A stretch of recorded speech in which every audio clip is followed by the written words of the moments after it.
Scottsbluff County Commissioners this week discussing the possibility of expanding sports tourism in the region. KNEB.TV News starts right now. From your trusted source for news in western Nebraska and eastern Wyoming, this is KNEB.TV News. Presented by Platte Valley Companies, premier provider of financial services. Hello, I'm Ryan Murphy. This is KNEB.TV News, powered by Platte Valley Companies. Thanks for joining me.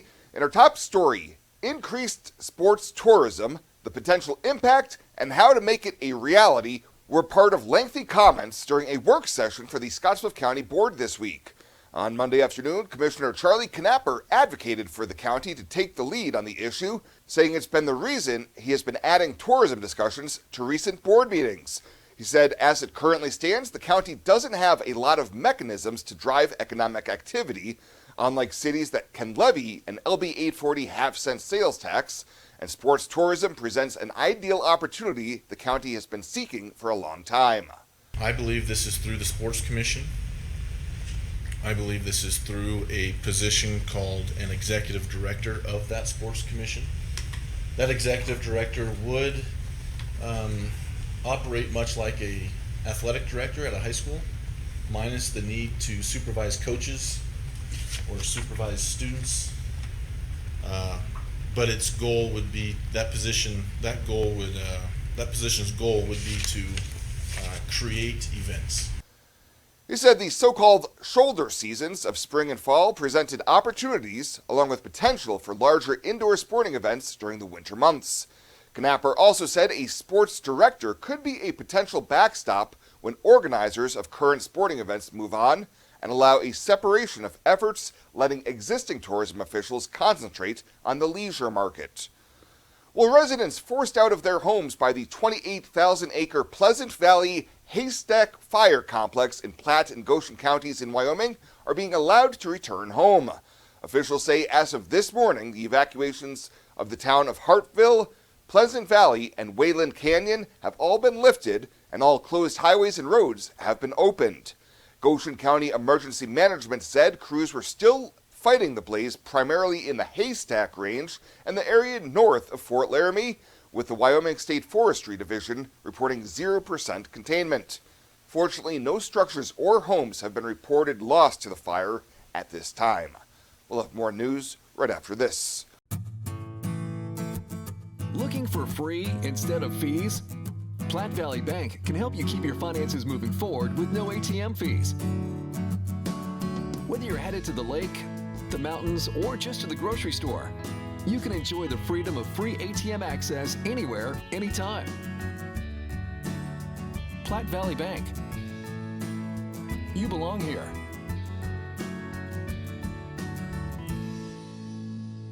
When it comes to your health, you deserve the very best. At Morrill County Community Hospital, they provide top-notch care with compassion and expertise. From routine checkups to advanced surgeries, their dedicated team is here for you 24/7. With state-of-the-art technology and a patient-first approach, they ensure you and your loved ones receive the highest quality care. Because at Morrill County Community Hospital, your health is their priority. Visit Morrill County Community Hospital today in Bridgeport. Morrill County Community Hospital. Exceptional care right here at home. Welcome back. Hearings continue on a wide variety of tax bills at the Nebraska Capitol building as lawmakers work towards property tax relief. Bayard Senator Steve Erdman testified yesterday before the Revenue Committee on LB 16, which would implement the EPIC option consumption tax, which would repeal all state taxes except consumption and excise taxes. In turn, the measure would establish a 7.5% consumption tax on nearly all purchases across the state. But this consumption tax will actually place the taxpayer in first place. What we're asking today, and what we've asked in the past, this is more important today than ever, is that you advance these to the body for discussion. We need to have a discussion on the floor of the legislature so we can work out the details of the implementation. We've never been afforded that opportunity. As of Thursday morning, a total of 81 bills have been introduced this session, with only 5 days remaining in the 11 days scheduled for this first special session. Well, the Scottsbluff County Fair is in full swing, and that means local 4-H kids are in the spotlight showcasing their animals. On Wednesday at Sanford Hall, it was the poultry show where chickens, ducks, geese, and even turkeys were put on display by area youngsters.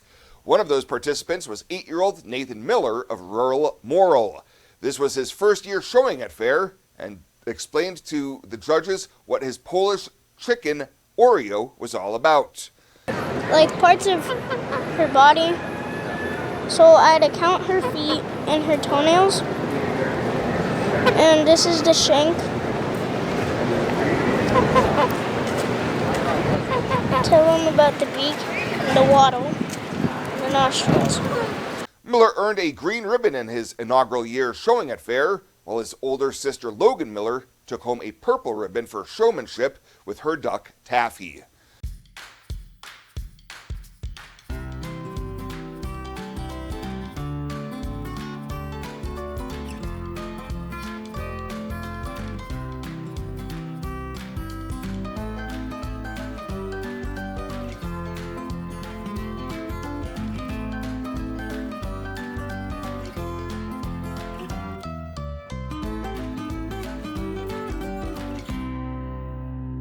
I imagined retirement in a place where we could enjoy our golden years, where adventure and friendship are the only items on the schedule. The Garden Homes at Northfield gives us the luxury we planned for and peace of mind when it comes to convenience, safety, and comfort. We never have to stop and think about the day-to-day upkeep.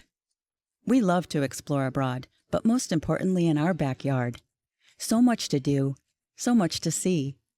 Here at Northfield, we get the protection of life care, incredible tax benefits, and secured rates for aging services. It's peaceful, knowing that if our needs change, we'll be taken care of. And most importantly, that our kids will never have to make any tough decisions. There never seemed to be enough time to do all the things we wanted. Now we get to focus our energy on enjoying what this community has to offer. At the Garden Homes, life is ours again. A place we had dreamed about. A chance to focus on us. This is KNEB.TV weather from the KNEB Storm Center, your trusted source for weather.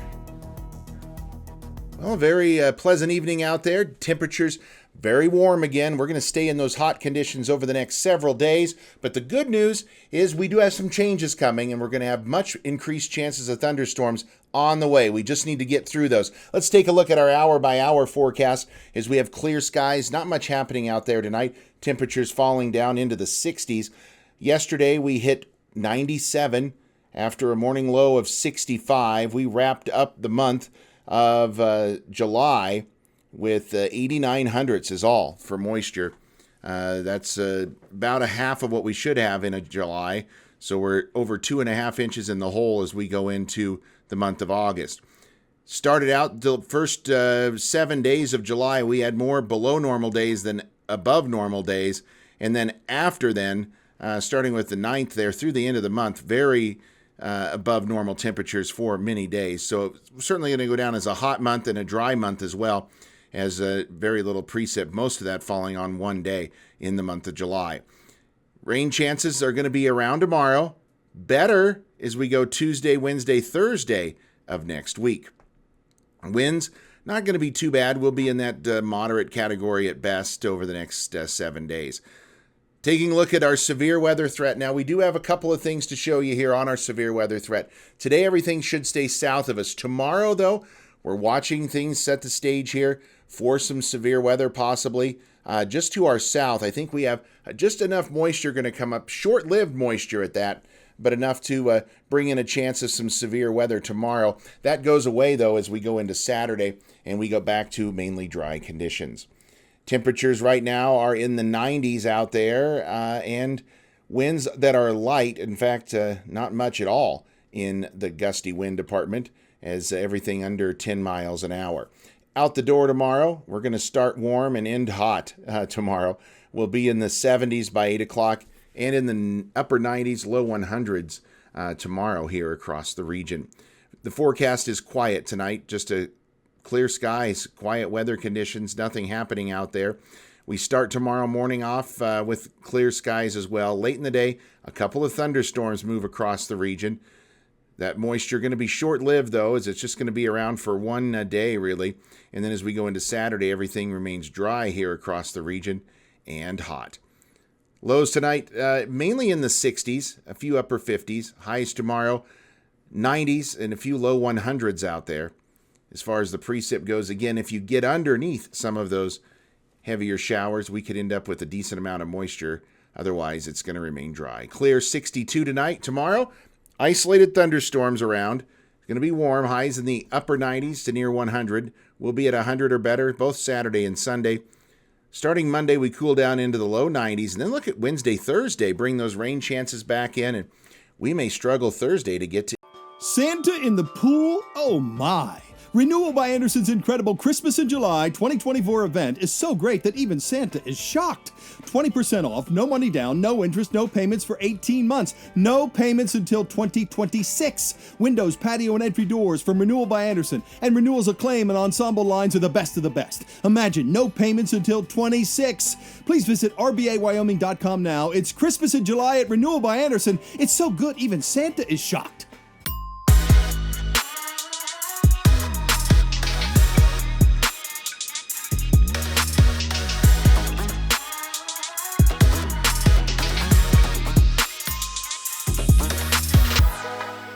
Welcome to this week's Cattle Call. I'm Susan Littlefield on the Rural Radio Network. Question for you: what is the market tone, and really how tired is this market? A lot of things that we're going to have to look at that is kind of put the ebb and flow that we've seen in this trade. As we do this program on a Wednesday, still waiting for the cash, which has kind of become the norm, but will it be steady at least? We'll get all those details as we welcome into the conversation Brad Koima. He's with Koima and Varlick out of Sioux Center, Iowa.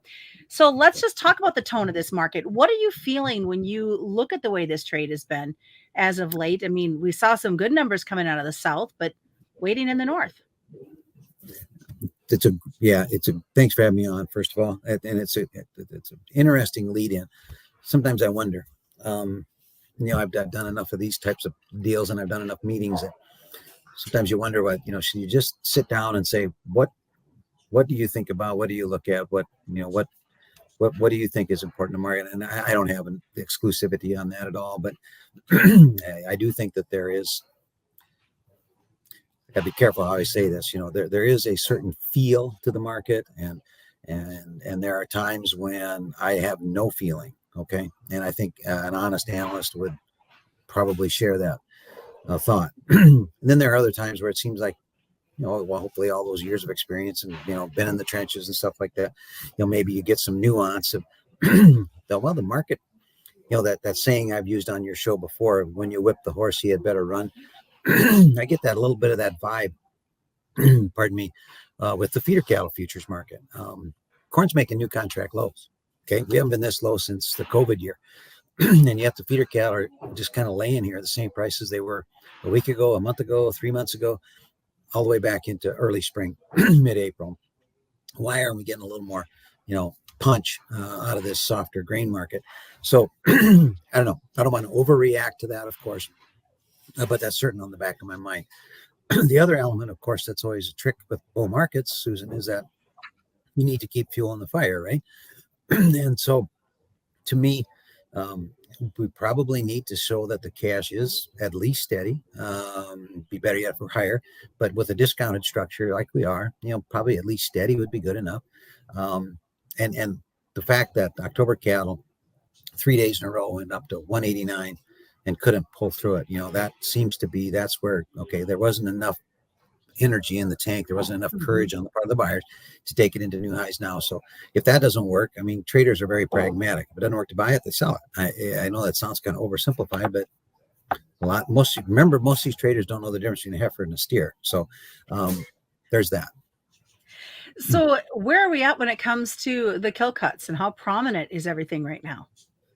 Draw a line. I don't know. I guess I'd probably pick I-80. Whatever you distinguish the North as, the North where the numbers are still tight and have been for a long time. We've talked about it over and over. Don't know where those placement numbers came from on the October, November report, but they're not here in the North. And so the kill cuts that's where we are across the North. And there's a couple of them. Dark Friday, there was one Dark Monday. I can go list several of them that are taking a day off here and there. Floating holidays, whatever other. There's a few of those that they can do, and even with the union contract that most of them have. And that's what you do when they'll say their margins are bad.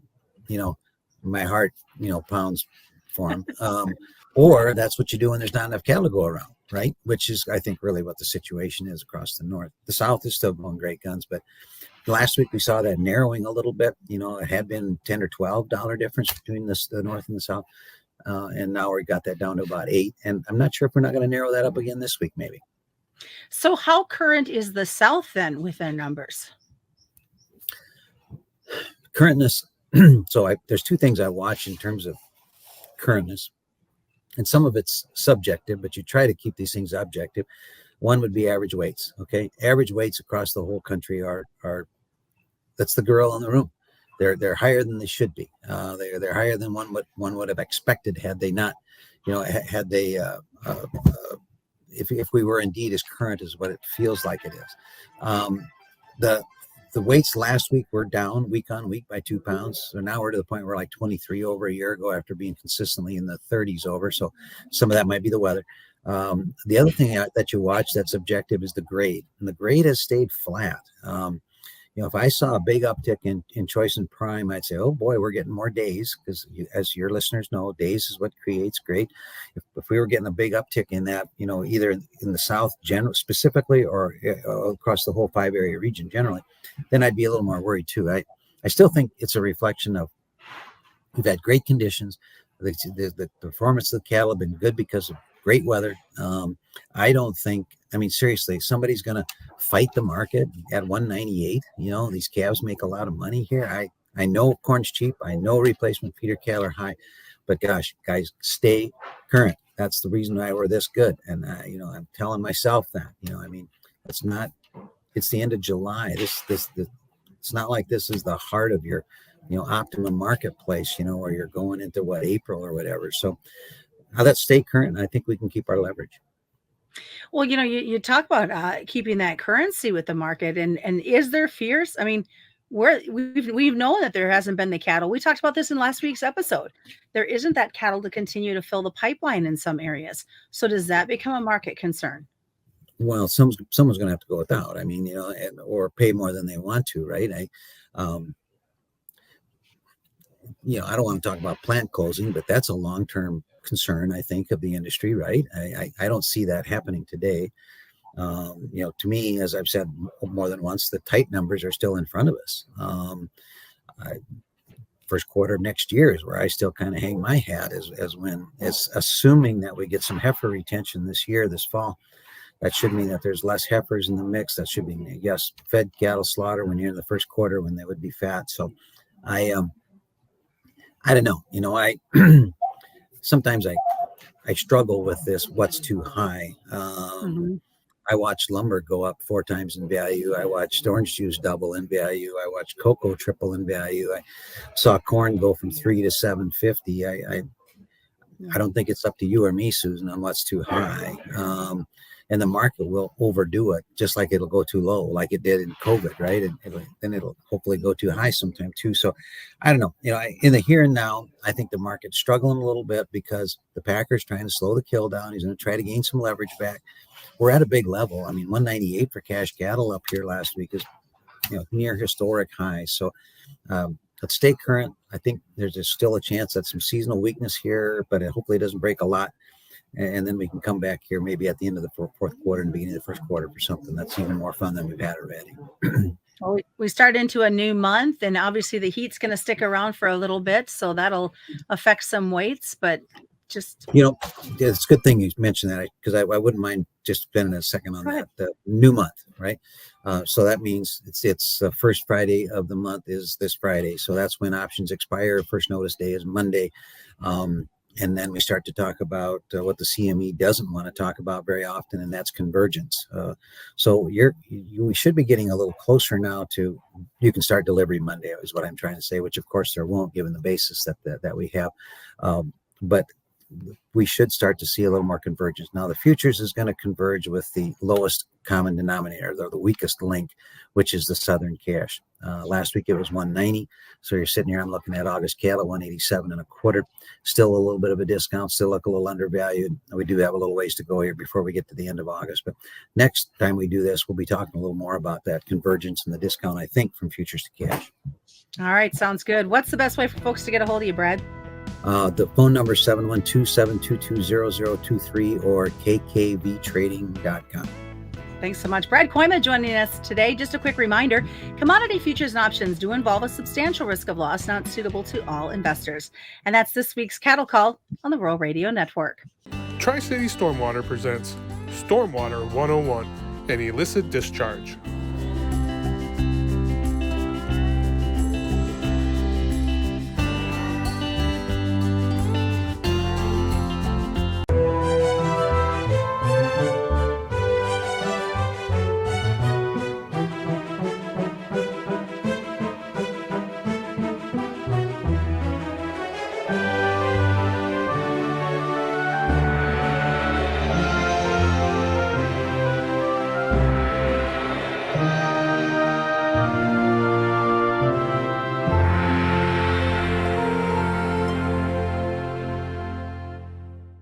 Let's take a look at your community calendar, brought to you by Riverstone Bank.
The community calendar is brought to you by Riverstone Bank. We're local and we love our community.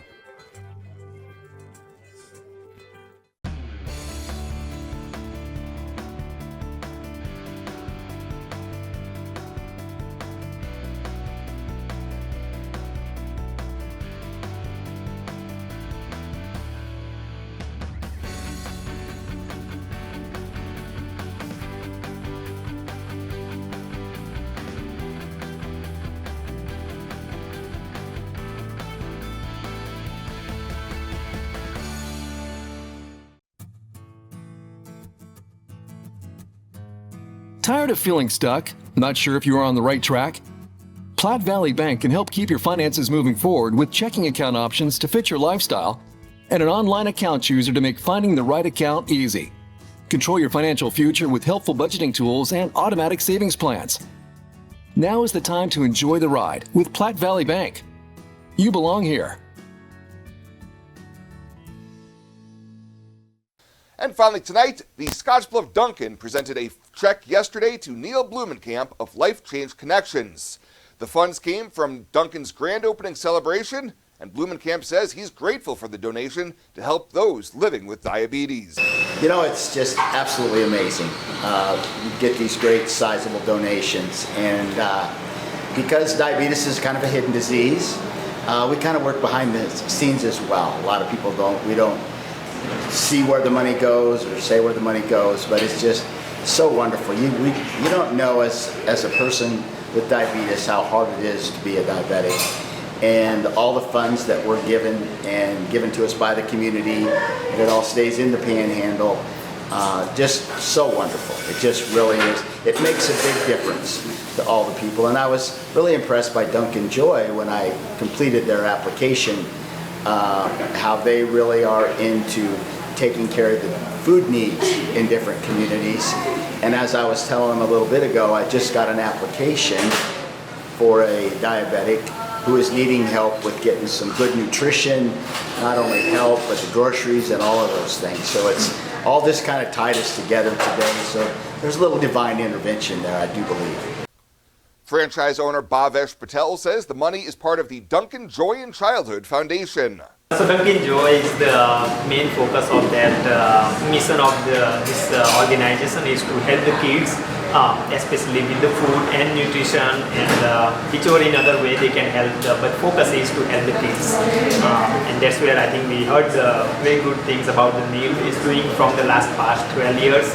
And Cody helped us to connect, and we were trying to find one organization. I think the kids are the women are some of the close organization we like to help. You always think like, oh, a lot of people help, but I think any help anybody can do. I think there is always a need for that, and very happy to see the help going in the community and to the people in the needs. So yeah, I think Dunkin' and we are all are very proud can connect. GM Cody Barge says that he's glad that Dunkin' is part of the community and hopes to continue to be able to give back in the coming months and years ahead. Business has been really good. Customers, community has been very patient with us, which we're very appreciative of. It's a learning experience for everybody, so starting from scratch, but everybody's been amazing. The employees have come such a long way. They've all stepped up, and we're just happy to continue going. Blumenkamp also wanted to thank the efforts of Kathy McDaniel at the Oregon Trail Foundation for keeping local nonprofits like Life Change Connection up and running. I guess it's for Life Change Connection. Without the Oregon Trail Community Foundation, we wouldn't be possible. I know they manage a lot of funds for a lot of different organizations in our community to make a lot of things possible, scholarships, different funds, but they really are the driving force that's out there for Life Change Connection to be possible. I would also like to comment, if there are any people with diabetes out there that would like our help or whatever, you can find us online, lifechangeconnection.org. Very simple application, kind of your name, address, your contact information, and what you're looking for. We'll sure process that and try to get help wherever we can. Well, that is it for us this time. Thank you so much for tuning in. Stay safe out there. We'll see you here next time.